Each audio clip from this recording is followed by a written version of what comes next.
Assalamualaikum anak-anak. Ketemu lagi dengan Bu Yus. Yuk kita belajar biologi dengan asyik.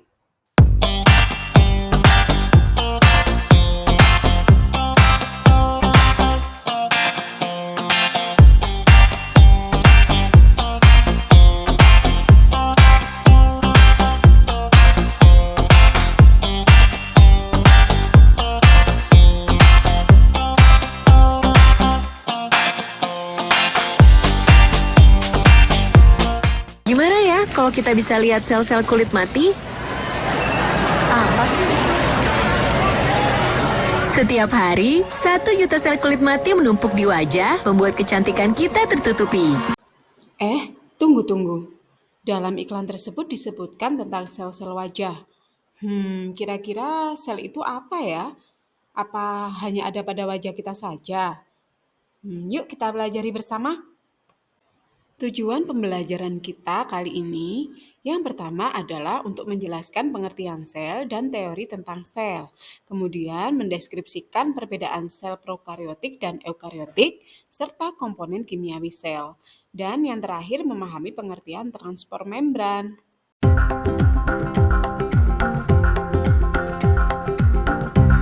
Sel adalah unit kehidupan yang paling kecil dan paling sederhana yang dapat melakukan semua fungsi-fungsi penting yang ada dalam kehidupan. Berikut ini adalah tokoh-tokoh beserta teorinya tentang sel.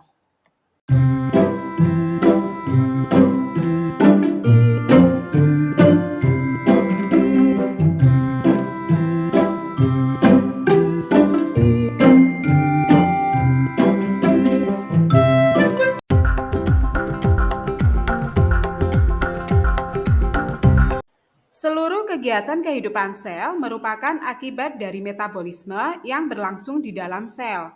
Senyawa kimia penyusun sel merupakan substansi yang kompleks dan terdiri dari unsur-unsur kimia. Unsur-unsur kimia penyusun sel berupa senyawa anorganik dan organik. Senyawa anorganik terdiri dari air, garam mineral, dan gas. Sedangkan senyawa organik terdiri dari lemak, protein, asam nukleat, dan karbohidrat.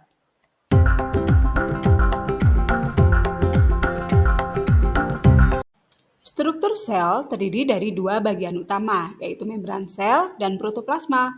Di dalam protoplasma akan kita temukan nukleus atau inti sel, sitoplasma, dan sitoskeleton.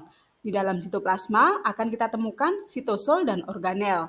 Berikut ini adalah organel-organel dan fungsinya. Simak baik-baik. Dan intinya, sel terbagi menjadi dua, yaitu sel prokariotik yang tidak memiliki membran inti, contohnya sel bakteri, dan sel eukariotik yang memiliki membran inti, contohnya adalah sel jamur, sel hewan, dan sel tumbuhan. Sel prokariotik tidak memiliki membran inti dan tidak memiliki sistem endomembran. Sel prokariotik secara umum terdiri dari sitoplasma, ribosom, mesosom, pili, kapsul, dinding sel, membran plasma, flagela, dan nukleoid berupa RNA dan DNA sirkuler. Bagian-bagian sel prokariotik tadi memiliki fungsinya masing-masing. Dinding sel berfungsi sebagai pelindung dan pemberi bentuk pada tubuh sel. Membran plasma untuk melindungi sel, mengatur keluar masuknya ion dan molekul, dan mengatur respirasi sel. Sitoplasma berguna dalam proses pencernaan makanan secara intraseluler dan melakukan proses metabolisme sel. Mesosom berfungsi sebagai penghasil energi, ribosom sebagai tempat berlangsungnya sintesis protein, DNA membawa informasi genetik yang akan diwariskan untuk keturunan, dan RNA untuk membuat kode genetik sesuai DNA dalam bentuk asam amino. Berbeda dengan sel prokariotik, sel eukariotik merupakan sel yang memiliki membran inti dan sistem endomembran. Sel eukariotik memiliki organel-organel sel yang terdiri dari dinding sel, membran plasma, sitoplasma, ribosom, lisosom, sentrosom, retikulum endoplasma, mitokondria, kompleks Golgi, nukleus, dan nukleolus. Sekarang, mari kita bahas bagian-bagian sel, dimulai dari membran plasma ya. Membran plasma memiliki sifat selektif permeabel, yaitu dapat menyeleksi molekul yang masuk ke dalam sel. Membran plasma tersusun atas lipid, protein, dan karbohidrat. Pada membran plasma terdapat fosfolipid bilayer. Fosfolipid terdiri dari lapisan fosfat pada kepala dan lipid pada ekor, berbentuk rangkap dan bersifat fluid atau dapat berubah-ubah bentuk dan posisi. Fosfolipid bilayer terdiri dari dua daerah, yaitu hidrofilik yang merupakan bagian kepala yang suka air dan hidrofobik bagian ekor yang tidak suka air. Selain lapisan fosfolipid, pada membran plasma juga terdapat lapisan protein yang terdiri dari protein integral yang merupakan protein yang terdapat di kedua lapisan fosfolipid dan berfungsi sebagai corong masuknya molekul dari luar sel. Protein perifer merupakan protein yang hanya terdapat pada satu lapisan fosfolipid saja. Selain itu, pada membran plasma juga terdapat saluran protein, glikogen, dan kolesterol. Kolesterol pada hewan dan fitosterol pada tumbuhan adalah jenis lemak pada membran sel yang mengurangi fluiditas fosfolipid bilayer. Glikogen adalah gugus karbohidrat yang terdapat di permukaan membran plasma yang berfungsi sebagai tempat penyimpanan cadangan makanan. Glikogen terdiri dari glikoprotein yang menempel pada protein membran dan glikolipid yang menempel pada fosfolipid. Membran plasma ini berfungsi sebagai pelindung sel, pengatur keluar masuknya molekul, dan tempat berlangsungnya reaksi respirasi dan oksidasi. Bagian sel berikutnya adalah sitoplasma. Sitoplasma memiliki sifat yang mampu mengenali dan menghantarkan rangsangan. Sitoplasma berfungsi sebagai bahan kimia sel dan tempat terjadinya reaksi metabolisme. Komponen utama dalam sitoplasma terdiri dari sitosol, yaitu cairan pada sitoplasma, substansi genetik, sitoskeleton atau kerangka sel, dan organel-organel sel. Selanjutnya, kita akan membahas organel-organel sel yang menempel pada sitoplasma. Organel pertama adalah nukleus atau inti sel.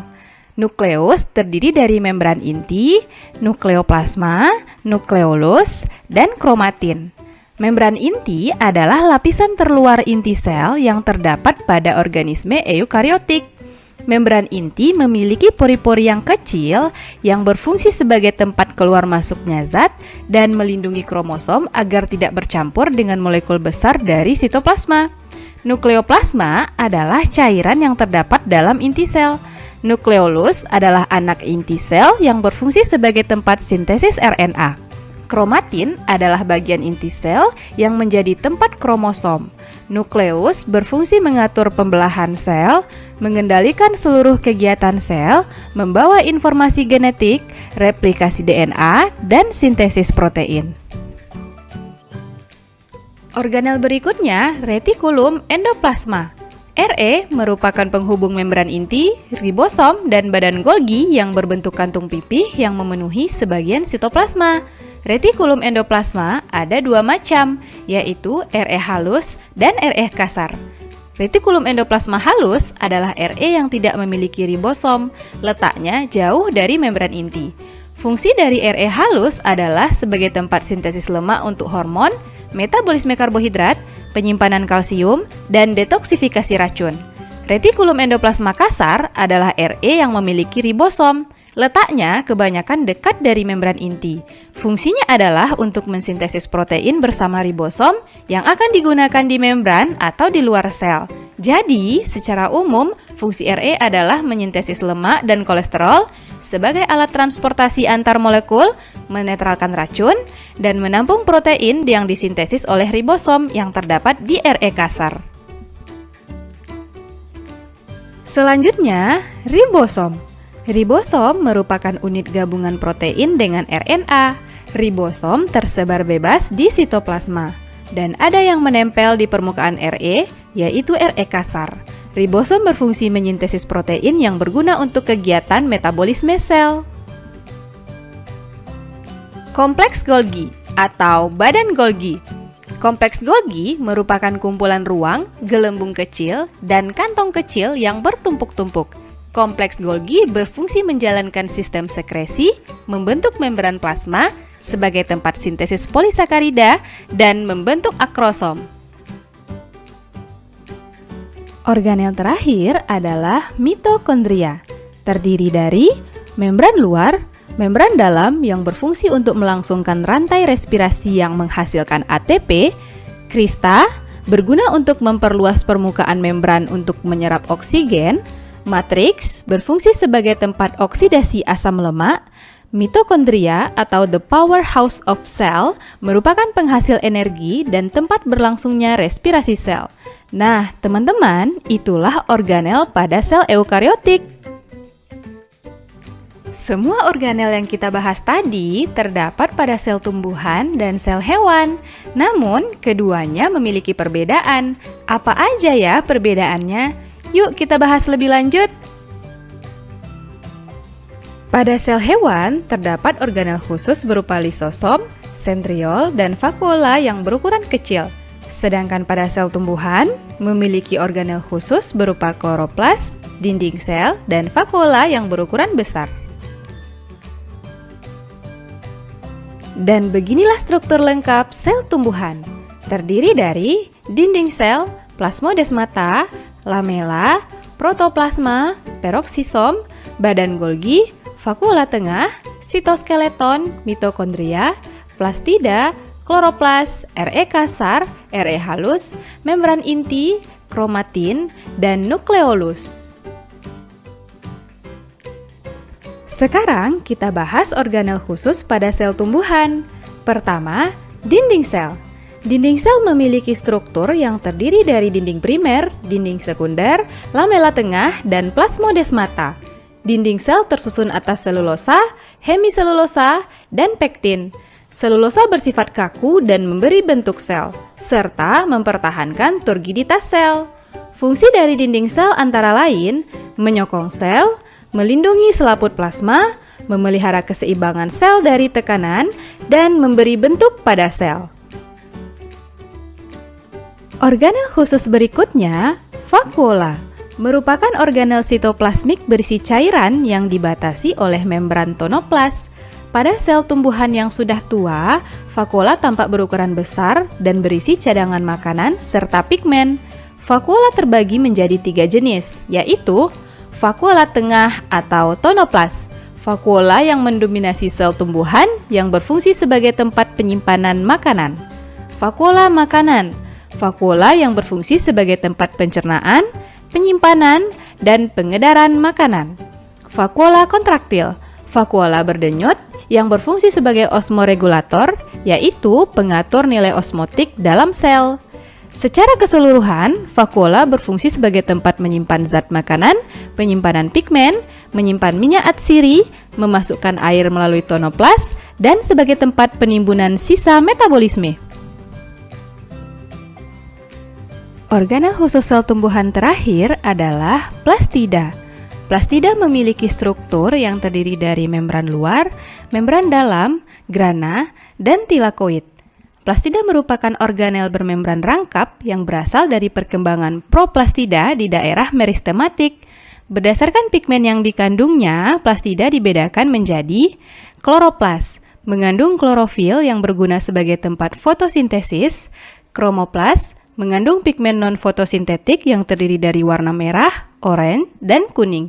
Leukoplas, pigmen tidak berwarna yang berguna sebagai tempat penyimpanan makanan.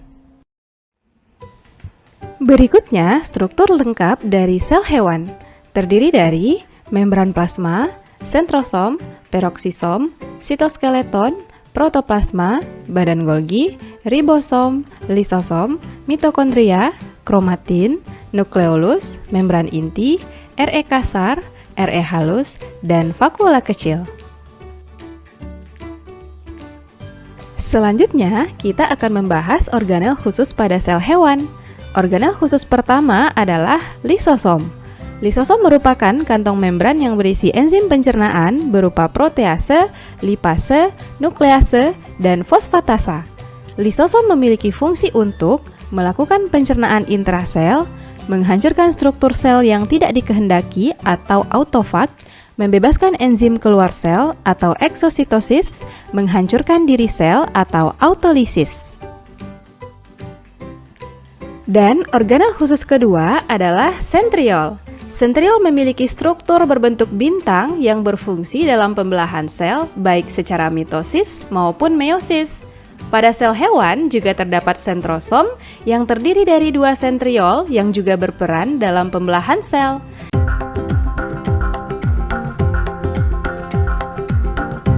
Transport membran merupakan perpindahan suatu zat ke dalam sel melalui membran. Seperti yang sudah kita bahas tadi, transport membran dapat berupa transport pasif dan transport aktif.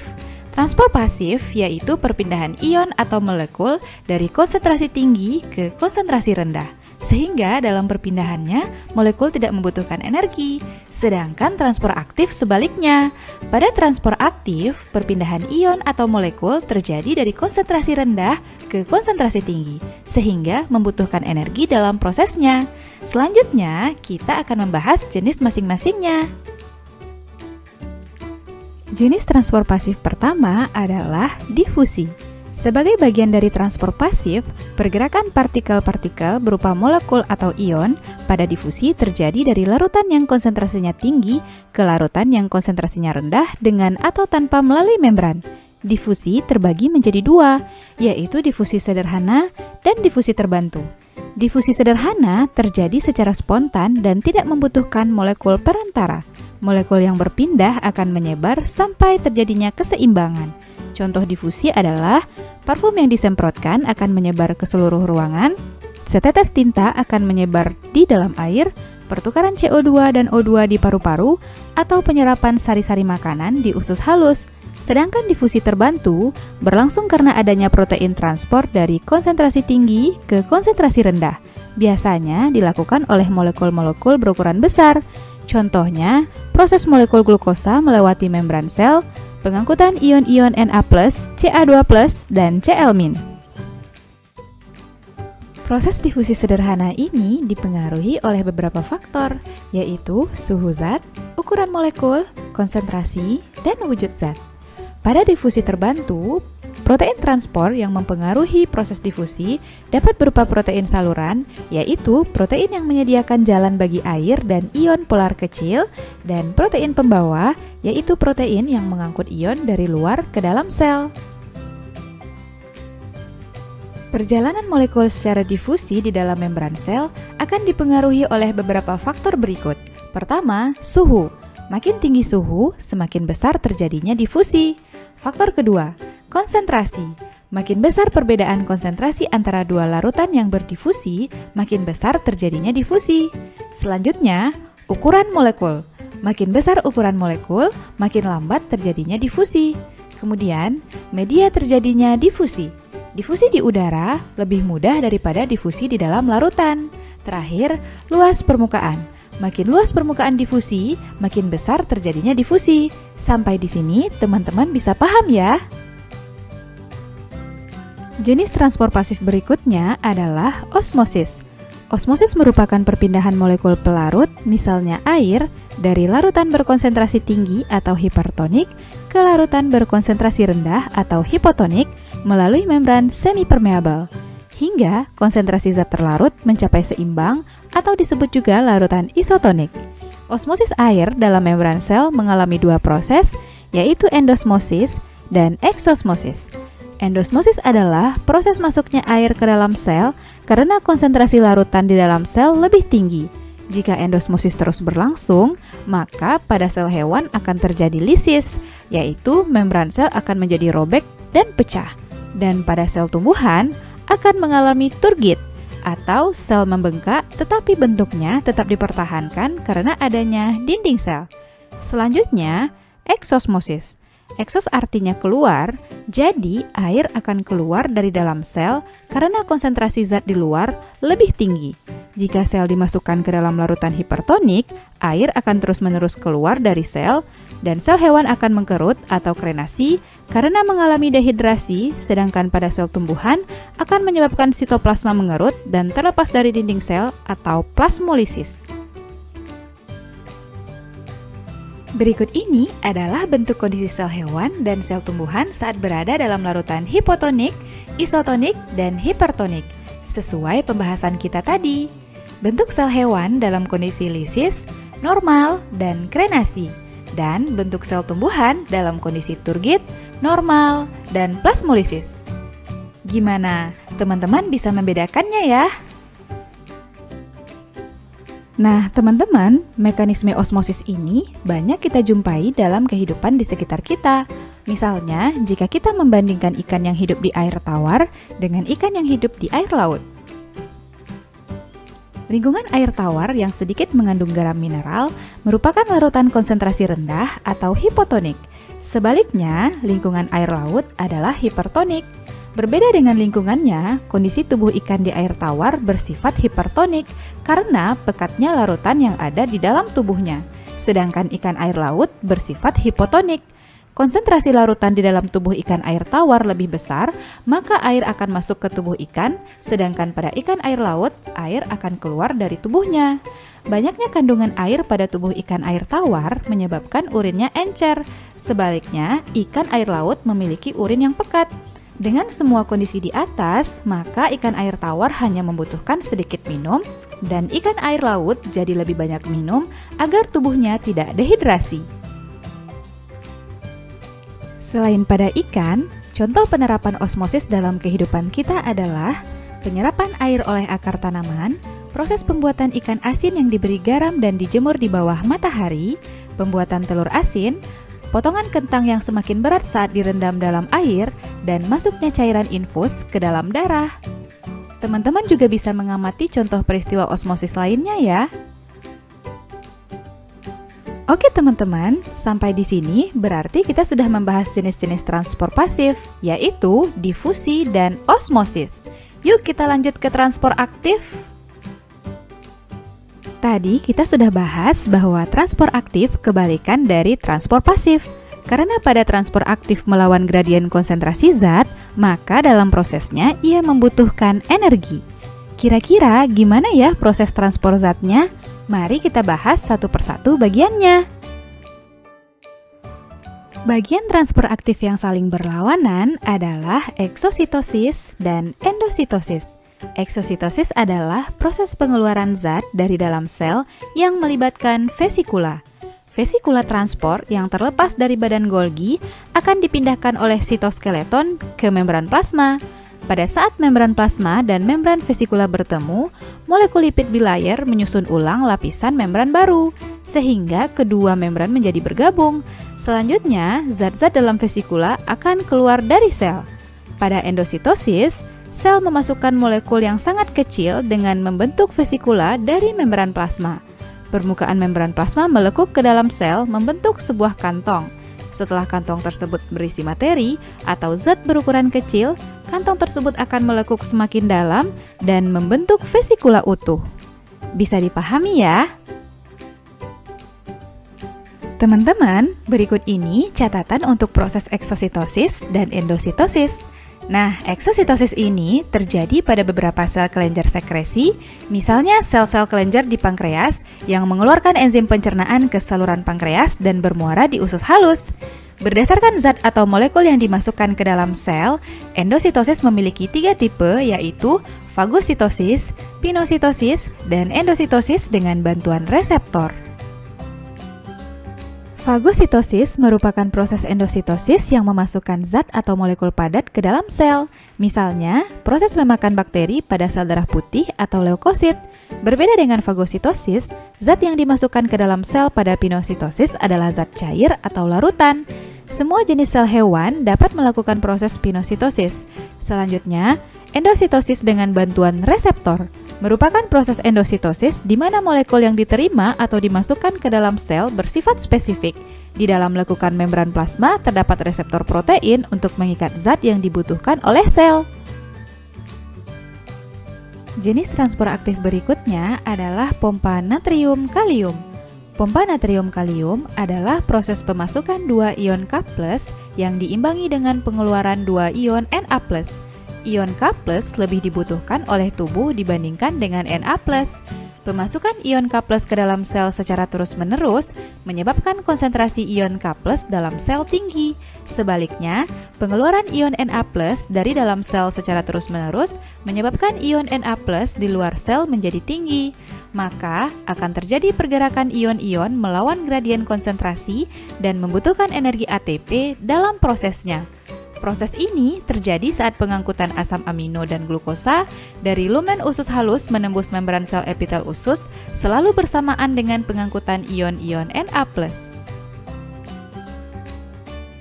Mekanisme proses pompa natrium kalium diawali karena adanya perbedaan konsentrasi ion K+ dan Na+ di dalam dan di luar sitoplasma, sehingga Na+ sitoplasma diikat oleh protein transport yang memiliki afinitas atau daya ikat. Selanjutnya, pengikatan Na+ sitoplasma merangsang fosforilasi yang didukung oleh energi dari ATP. Fosforilasi ini menyebabkan perubahan bentuk protein sehingga menurunkan daya ikatnya terhadap Na+, dan Na+ terlepas ke fluida ekstraseluler. Konformasi atau penataan ruang yang baru bagi protein memiliki afinitas yang tinggi terhadap ion K+ ekstraseluler. Akibatnya, gugus fosfat dilepas. Karena kehilangan fosfat, protein kembali ke konformasi aslinya yang memiliki afinitas rendah terhadap ion K+. Ion K+ pun dilepas dan Na+ pun diikat kembali. Siklus kembali berulang. Nah, teman-teman, selain ketiga jenis transport aktif tadi, juga terdapat transport aktif yang lain, yaitu kotransport. Kotransport merupakan transport zat yang mengaktifkan transport zat lainnya. Contohnya, ion H+ dipompa keluar sel untuk mengaktifkan transport sukrosa ke dalam sel. Kotransport ada 3 macam, yaitu unipor, transportasi zat dalam satu arah, simpor, transportasi 2 zat atau lebih dalam satu arah, antipor, transportasi 2 zat atau lebih yang berlawanan arah. Alhamdulillah, pelajaran telah selesai. Semoga ilmu kita bermanfaat ya. Terus jaga kesehatan. Sampai ketemu lagi di biologi asyik berikutnya. Wassalamualaikum warahmatullahi wabarakatuh.